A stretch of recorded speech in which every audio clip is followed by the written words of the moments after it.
Under previous production teams, the scripting had been very much a collaborative process. Producers like Barry Letts and Philip Hinchcliffe had mapped out the shape of each season with their script editors before the writers were even approached. If I hadn't been very much involved in the scripting process, if I hadn't discussed things as I did with Terence and the writers, and Terence had done it all, and I just stood back and looked after the logistics side of it, it would have been a very different show. Terence is very clever and very good, so it wouldn't have been an utter disaster.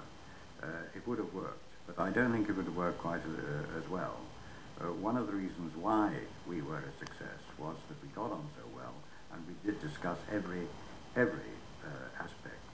So how were things different under JNT? I approached the writer.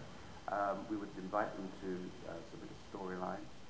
If we liked the storyline, and if they were well-known or distinguished writer or had proven themselves to be capable, we probably would go straight to commissioning the script. If they were not very well-known or inexperienced, we would commission a scene breakdown for which they got paid. We then took it from there. There was never any great planning. It was difficult enough to get people to do it, let alone plan. After 2 years of working with writers who were comparatively new to the series, Eric Sayward had now set his sights on recruiting one of Doctor Who's all-time greats. Robert Holmes was my intention, because I'd watched so much of his material and thought he was very good.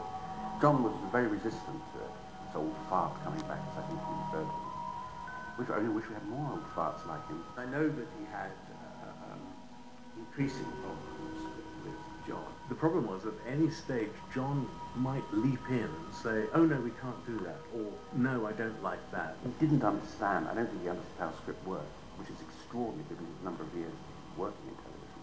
I never really understood why these commands had come from John, because he clearly wasn't very interested in scripts. He was interested in somehow keeping control of the process. I didn't really take sides in it, because it wasn't my part to take sides in it, but I think that Eric, to you and my view,